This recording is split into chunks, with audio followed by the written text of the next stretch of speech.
اللہ کو ایک اور چیز بہت پسند ہے، اور وہ چیز کیا ہے؟ وہ چیز ہے توکل کرنا، اللہ کے اوپر وشواس کرنا، اللہ کے اوپر بھروسہ کرنا۔ اللہ نے فرمایا فَإِذَا عَزَمْتَ فَتَوَكَّلْ عَلَى اللَّهِ إِنَّ اللَّهَ يُحِبُّ الْمُتَوَكِّلِينَ۔ اے نبی، جب آپ کسی کام کا فیصلہ کیجئے تو اللہ کے اوپر بھروسہ کر لیجئے۔ اللہ تعالیٰ کو ایسے لوگ پسند ہیں جو اللہ کے اوپر بھروسہ کرتے ہیں۔ آپ لوگ کرتے ہیں کہ نہیں بھروسہ اللہ تعالیٰ کے اوپر؟ بولیں بھائی، کرتے ہیں آپ؟ چلیے ایک حدیث سناتا ہوں آپ کو، پتہ لگ جائے گا کتنا کرتے ہیں آپ۔ بخاری شریف کی روایت ہے، اللہ کے نبی کہتے ہیں کہ مجھے دکھایا گیا میری امت کا منظر، میں نے آسمان میں دیکھا، بہت بڑی بھیڑ مجھے نظر آئی، میں نے سمجھا یہ میری امت کے لوگ ہیں۔ مجھے بتایا گیا کہ یہ موسیٰ علیہ السلام کی قوم کے لوگ ہیں۔ پھر اس کے بعد میں نے اور دیکھا آسمان کے اوپر، چاروں طرف مجھے آدمی ہی آدمی نظر آ رہے ہیں، انسان ہی انسان نظر آ رہے ہیں۔ میں نے پوچھا یہ کون لوگ ہیں؟ جواب ملا یہ آپ کی امت کے لوگ ہیں، یہ آپ کی امت کے لوگ ہیں، یہ مسلمان لوگ ہیں۔ اور یہ جتنی بھیڑ آپ کو نظر آ رہی ہے، اس میں 70,000 ایسے لوگ ہیں جو بغیر حساب کے اور بغیر عذاب کے جنت میں جائیں گے۔ ان سے کوئی حساب نہیں لیا جائے گا، ان کو 1 منٹ کے لیے عذاب بھی نہیں دیا جائے گا، ان کو ڈائریکٹ جنت میں ڈالا جائے گا۔ اتنا بیان کیا اللہ کے نبی نے، چلے گئے۔ اب صحابہ کرام آپس میں چرچا کرنے لگے، ڈیبیٹ کرنے لگے، بحث کرنے لگے، گفتگو کرنے لگے کہ وہ 70,000 کون لوگ ہوں گے جو بغیر حساب کے اور بغیر عذاب کے ڈائریکٹ جنت میں جائیں گے۔ کچھ صحابہ نے کہا یہ وہ لوگ ہوں گے جو ایمان کی حالت میں پیدا ہوئے، جنہوں نے زندگی میں کبھی شرک نہیں کیا۔ صحابہ نے سوچا ہم لوگ تو پہلے شرک کرتے تھے، پہلے گناہ کا کام کرتے تھے، ہم تو نہیں ہو سکتے، ہماری آنے والی نسلیں ہو سکتی ہیں، ہماری اولاد ہو سکتی ہے۔ کچھ صحابہ نے کہا کہ نہیں، یہ وہ لوگ ہیں جو اللہ کے نبی کے صحابی ہیں، جو اللہ کے نبی کے ساتھی ہیں، جنہوں نے نبی کا ساتھ دیا ہے۔ صحابہ کرام اپنے اپنے وچار کو پیش کرنے لگے۔ اتنے میں اللہ کے نبی واپس نکلے۔ آپ نے پوچھا کیا بات ہے، کس بات پر اتنی بحث ہو رہی ہے، آپ لوگوں کی چرچا کا وشے کیا ہے؟ صحابہ نے کہا اللہ کے نبی ابھی آپ نے بیان کیا 70,000 مسلمان جنت میں ڈائریکٹ جائیں گے بغیر حساب کے بغیر عذاب کے۔ اے اللہ کے نبی ہم جاننا چاہتے ہیں وہ کون لوگ ہیں؟ آپ نے فرمایا 70,000 بغیر حساب کے جنت میں جانے والوں کے اندر 4 کوالٹی ہوگی، 4 چیزیں ہوں گی۔ ہم الذین لا یسترقون ولا یکتوون ولا یتطیرون وعلی ربہم یتوکلون۔ ان کے اندر 4 چیزیں ہوں گی۔ پہلی چیز وہ جھاڑ پھونک نہیں کرواتے ہیں۔ جھاڑ پھونک دعا پڑھ کر کے جھاڑ پھونک کرنا، دعا پڑھ کے کسی کو پھونکنا، دم کرنا، اس کو جھاڑ پھونک بولتے ہیں۔ اب جھاڑ پھونک 2 طرح کا ہوتا ہے، ایک صحیح ایک غلط۔ صحیح کیا ہے؟ قرآن کی آیتوں کو پڑھ کے دم کرنا، نبی کی سکھائی گئی دعاؤں کو پڑھ کے دم کرنا، یہ صحیح ہے۔ غلط کیا ہے؟ کچھ عطا پتہ نہیں الٹی سیدھی چیزیں پڑھ کے دم کرنا، کوئی انتر منتر جنتر تنتر منتر پڑھ کے دم کرنا، یہ غلط ہے۔ اور آج بہت سارے ڈھونگی لوگ ہیں مارکیٹ کے اندر، بچے کو نظر لگئی، ہمارے گاؤں کی عورتیں جاتی ہیں، پتہ ہے اس انسان کے پاس کوئی نالج نہیں ہے، کوئی علم نہیں ہے، ڈھونگی 1 نمبر کا ہے، ناٹک باز 1 نمبر کا ہے، بچے کو لے کے جاتی ہے اور کر کے وہ دم کر دیتا ہے اور یہ سمجھتی ہے صاحب میرا بچہ ٹھیک ہو گیا، اور اس بابا کی عقیدت ان کے دل میں اتر جاتی ہے۔ یاد رکھو میرے بھائی، دم کرنا اور جھاڑ پھونک کرنا اگر قرآن سے ہو رہا ہے اور نبی کی دعاؤں سے ہو رہا ہے تب تو جائز ہے، اور اگر حرام چیزوں سے ہو رہا ہے تو ناجائز ہے۔ اور جو 70,000 لوگ بغیر حساب کے جنت میں جائیں گے ان کی پہچان یہ ہوگی کہ وہ جھاڑ پھونک کرواتے ہی نہیں ہوں گے۔ کیا مطلب؟ مطلب یہ کہ وہ خود سیکھتے ہوں گے۔ ایک ہوتا ہے کہ آپ ڈاکٹر کے پاس جا کے علاج کرواتے ہیں، اور ایک یہ ہوتا ہے کہ آپ خود علاج کرنا سیکھ لیتے ہیں۔ آپ نبی کی دعاؤں کو سیکھ لیجئے، آپ قرآن کی آیتوں کو سیکھ لیجئے۔ بچے کو نظر لگ جائے، بچہ بیمار ہو جائے، بڑا سمپل طریقہ آپ کو بتا رہا ہوں، کچھ نہیں کرنا ہے، سورہ فاتحہ پڑھ کے دم کر دو، 7 بار سورہ فاتحہ پڑھ لو۔ علامہ ابن تیمیہ نے لکھا ہے، علامہ ابن قیم نے لکھا ہے کہ سورہ فاتحہ کے اندر بہت ساری بیماریوں سے شفا ہے۔ 7 مرتبہ سورہ فاتحہ آپ نے پڑھ دیا، اور سورہ فلق اور سورہ ناس، قل اعوذ برب الفلق اور قل اعوذ برب الناس، یہ پڑھ کے آپ دم کر دیجئے۔ اسی طریقے سے اللہ کے نبی نے ایک دعا سکھائی، اعیذک بکلمات اللہ التامہ من کل شیطان وہامہ ومن کل عین لامہ۔ اے میرے بچے، میں تجھ کو اللہ کی پناہ میں دے رہا ہوں ہر شیطان سے، ہر مصیبت سے اور ہر بری نظر سے۔ یہ دعا پڑھ کے دم کر دو، بچے کو کوئی نظر نہیں لگے گی، نظر لگی ہوگی تو بچہ ٹھیک ہو جائے گا۔ اب آج کے دور میں چونکہ فاسٹ فوڈ کا زمانہ ہے، ہر انسان کو ریڈی میڈ چیزیں چاہیے، تو ہم کیا کرتے ہیں؟ ہم دعاؤں کو سیکھتے نہیں ہیں، ہم مولوی صاحب سے جا کے دم کرواتے ہیں۔ اللہ کے نبی نے فرمایا اگر بغیر حساب کے جنت میں جانا ہے تو جھاڑ پھونک کروانا مت سیکھو، کرنا سیکھو۔ بچہ بیمار ہے، بیوی بیمار ہے، بیٹی بیمار ہے، خود پڑھ کے دم کر لو، دوسرے سے کرانے کی نوبت نہ آئے۔ یہ پہلی پہچان ہے۔ اور دوسری پہچان ولا یکتمون، اور اپنے بدن کو دغواتے نہیں ہیں۔ پہلے کے دور میں علاج کا ایک طریقہ تھا کہ جہاں زخم ہوتا تھا وہاں پہ آگ سے اس کو داغ دیتے تھے، آگ کے ذریعے اس کو داغ کر کے علاج کرتے تھے۔ جائز ہے مگر بہتر نہیں ہے۔ اللہ کے نبی نے کہا 70,000 جو بغیر حساب کے جنت میں جائیں گے وہ اپنے بدن کو دغواتے نہیں ہیں۔ وَلَا يَتَطَيَّرُونَ، اور وہ کسی چیز سے بدشگونی نہیں لیتے، کسی چیز کو منحوس نہیں سمجھتے۔ جیسے بعض لوگ کیا ہوتے ہیں، 3 تاریخ کو شادی نہیں کرتے، 13 تاریخ کو شادی نہیں کرتے، 23 تاریخ کو شادی نہیں کرتے، بعض لوگ محرم میں شادی نہیں کرتے، بعض لوگ گاڑی چلا رہے ہیں سامنے سے بلی گزر گئی تو بریک مار دیتے ہیں، نہیں صاحب بلی نے راستہ کاٹ دیا۔ تو یہ ساری چیزیں بدشگونی ہیں، اور اسلام کے اندر بدشگونی حرام ہے میرے پیارے ساتھیوں۔ اسلام کے اندر کوئی بھی چیز، کوئی بھی جگہ، کوئی بھی انسان سے شگون لینا، برا شگون لینا یہ جائز نہیں ہے۔ اللہ کے وہ 70,000 بندے جو بغیر حساب کے جنت میں جائیں گے وہ کسی چیز سے بدشگونی نہیں لیتے۔ وَعَلَىٰ رَبِّهِمْ يَتَوَكَّلُونَ، وہ 70,000 لوگ اللہ تعالیٰ کے اوپر بھروسہ کرتے ہیں، اللہ کے اوپر وشواس کرتے ہیں، اللہ کے اوپر یقین رکھتے ہیں۔ تو یہ 4 چیزیں اگر ہم اپنے اندر پیدا کر لیں تو ہم ان خوش نصیب لوگوں میں شامل ہو سکتے ہیں جن کو بغیر حساب کہ اللہ تعالیٰ جنت میں داخل کرے گا۔ تو اللہ کو توکل کرنے والے، اللہ کے اوپر بھروسہ کرنے والے لوگ بہت پسند ہے۔ اور یہاں ایک بات میں اور بتا دوں، آپ بیمار ہو گئے، آپ بیمار ہو گئے، اب آپ کے پاس 2 راستہ ہے۔ ایک راستہ یہ ہے کہ آپ ڈاکٹر کے پاس جائیں، علاج کروائیں، اور ایک راستہ ہے صاحب ہم ڈاکٹر کے یہاں نہیں جائیں گے، ہم علاج نہیں کروائیں گے، ہمیں بیماری اللہ دیتا ہے، اللہ ہی ٹھیک کرے گا۔ اگر یہ سوچ کر کے آپ ڈاکٹر کے یہاں نہیں جاتے ہیں تو یہ توکل نہیں ہے، یہ غلط ہے، یہ حرام ہے۔ شریعت یہ کہتی ہے آپ ڈاکٹر کے ہاں جائیں گے، آپ علاج کروائیں گے، لیکن ہاں آپ یہ عقیدہ رکھیں گے کہ ڈاکٹر سے ہم علاج تو کروا رہے ہیں، ہم انجیکشن تو لے رہے ہیں، ہم آپریشن تو کروا رہے ہیں، ہم میڈیسن تو لے رہے ہیں، مگر اس دوا کے اندر، اس انجیکشن کے اندر، اس ڈاکٹر کے علاج کے اندر شفا پیدا کرنے والا اللہ ہے۔ اللہ چاہے گا انجیکشن سے ہم ٹھیک ہو جائیں گے، اللہ نہیں چاہے گا انجیکشن لگے گا پھر بھی ہم ٹھیک نہیں ہوں گے۔ یہ عقیدہ اگر رکھا جائے تو یہ توکل ہے میرے پیارے ساتھیوں۔ تو اللہ کی ذات پر بھروسہ بھی کرنا ہے اور اسباب بھی اختیار کرنا ہے، ان دونوں کے مکسچر کا نام توکل ہے۔ اللہ کے اوپر بھروسہ کر کے اسباب کو چھوڑ دینا یہ توکل نہیں ہے۔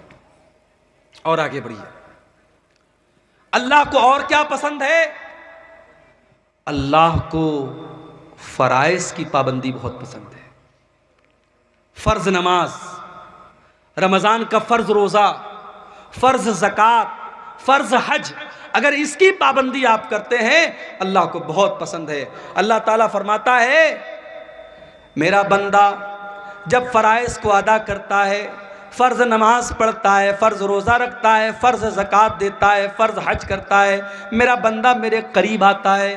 اس کے بعد جب میرا بندہ نوافل کا اہتمام کرنے لگتا ہے، نفل روزہ رکھنے لگتا ہے، نفل نمازیں پڑھنے لگتا ہے، نفل عبادتیں کرنے لگتا ہے، میرا بندہ میرے اور زیادہ قریب آنے لگتا ہے، یہاں تک کہ میں اپنے بندے سے محبت کرنے لگتا ہوں، اور جب میں اپنے بندے سے محبت کرنے لگتا ہوں میں اپنے بندے کا کان بن جاتا ہوں جس سے وہ سنتا ہے، میں اپنے بندے کی آنکھیں بن جاتا ہوں جس سے وہ دیکھتا ہے، اور میں اپنے بندے کا ہاتھ بن جاتا ہوں جس سے وہ پکڑتا ہے، اور میں اپنے بندے کا پیر بن جاتا ہوں جس سے وہ چلتا ہے۔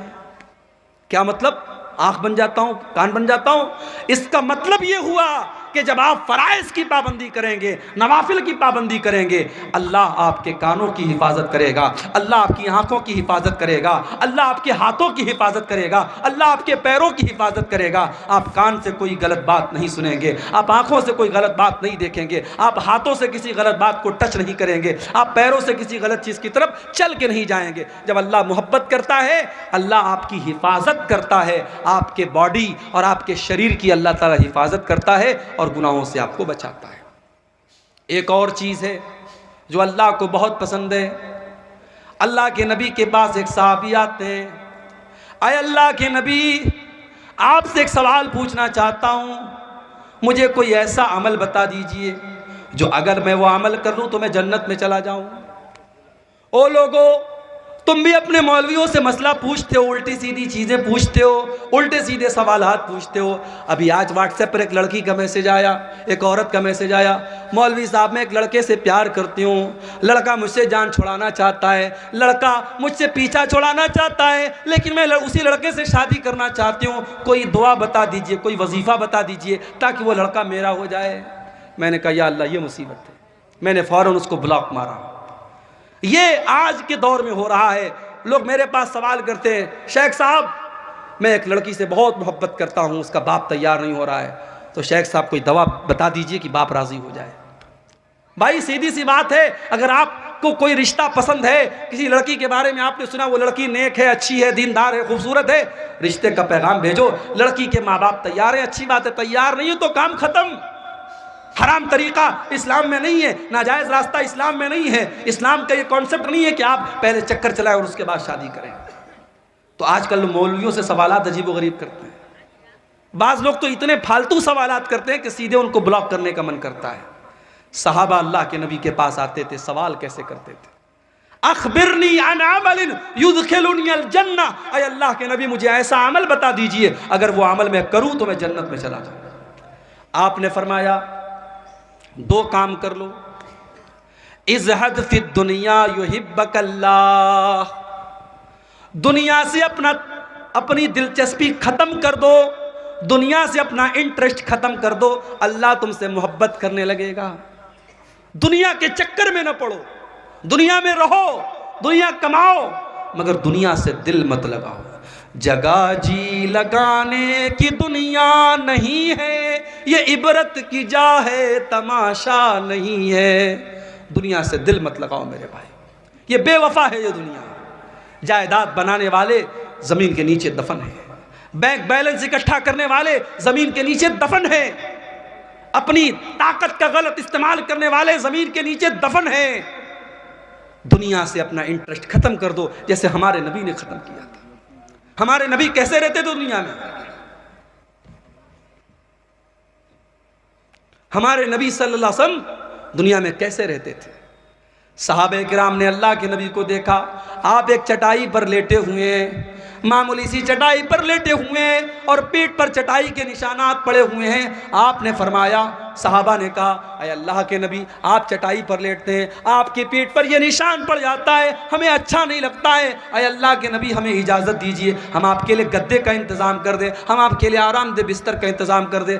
آپ نے فرمایا نہیں نہیں اے میرے صحابہ، مالی ولی دنیا، میرا دنیا سے کیا لینا دینا ہے، ما انا الا کراکب استظل تحت شجرۃ، ارے میں تو ایک مسافر کی طرح ہوں۔ ایک مسافر جب سفر پہ نکلتا ہے کسی پیڑ کے نیچے آرام کرنے کے لیے لیٹ جاتا ہے، تھوڑی دیر آرام کرتا ہے، پھر اپنی منزل کی طرف چلا جاتا ہے۔ یہ دنیا میری وقتی آرام گاہ ہے، یہ دنیا میری منزل نہیں ہے، میری منزل اللہ کی آخرت ہے، میری منزل جنت ہے۔ آپ لوگوں کی منزل کیا ہے؟ بولیے، جنت پانا ہے نہیں پانا ہے؟ یہ اتنا بڑا پروگرام ہوا، یہ آپ کو جنت میں لے کے جانے کے لیے انتظام کیا گیا۔ یہاں پہ آپ نے جو دان خیرات چندہ دیا ہے وہ انشاءاللہ وہ آپ کے گناہوں کا کفارہ اور آپ کو جنت میں لے کے جانے کا ذریعہ بنے گا۔ آئیے، رات کا آخری ٹائم ہے، جاتے جاتے اپنی ماں بہنوں سے بھی کہنا چاہوں گا، آپ سے بھی کہنا چاہوں گا، جاتے جاتے اپنی جنت کی تیاری کر کے جائیے، ادارے کے لیے تعاون کرتے ہوئے جائیے میرے بھائیوں۔ اور میں سب کے لیے دعا کرتا ہوں اللہ جو بھی اس ادارے کو تعاون کر کے جائے اللہ سب کی مغفرت فرمائے اور سب کو جنت کا حقدار بنائے۔ تو اللہ کے نبی نے فرمایا اگر تم یہ چاہتے ہو کہ اللہ تم سے محبت کرے تو دنیا سے بے رغبت ہو جاؤ، دنیا سے اپنا انٹرسٹ ختم کر لو۔ اور اگر یہ چاہتے ہو کہ لوگ مجھ سے محبت کریں تو لوگوں سے بے پرواہ ہو جاؤ، لالچ مت کرو، لوگوں کے ہاتھ اور لوگوں کے پیسے کی طرف نظر مت ڈالو، لوگوں سے اپنے آپ کو بے نیاز کر لو، لوگ تم سے محبت کرنے لگیں گے۔ لوگ لالچی لوگوں سے لوگ محبت نہیں کرتے، لوگ خوددار لوگوں سے محبت کرتے ہیں۔ تو یہ راز بتایا اللہ کے نبی نے۔ اور ایک آخری چیز بیان کر رہا ہوں، میں سمجھ رہا ہوں کہ آپ کا صبر اور رات کا آخری ٹائم ہے، صبر اور برداشت کی انتہا ہو رہی ہے، کافی دیر سے آپ خطاب سن رہے ہیں، ایک آخری چیز بیان کر کے بات ختم کرتا ہوں۔ اللہ تعالیٰ کو ایسے لوگ بھی بہت پسند ہیں میرے پیارے ساتھیوں، جو اللہ کی راہ میں جہاد کرتے ہیں، جو موقع پڑنے پر اللہ کی راہ میں اپنا سب کچھ قربان کر دیتے ہیں۔ اللہ نے فرمایا سورہ صف کے اندر قرآن کے 28ویں پارے میں، ان اللہ یحب الذین یقاتلون صفا کأنہم بنیان مرصوص۔ اللہ تعالیٰ ان لوگوں سے محبت کرتا ہے جو اللہ کی راہ میں۔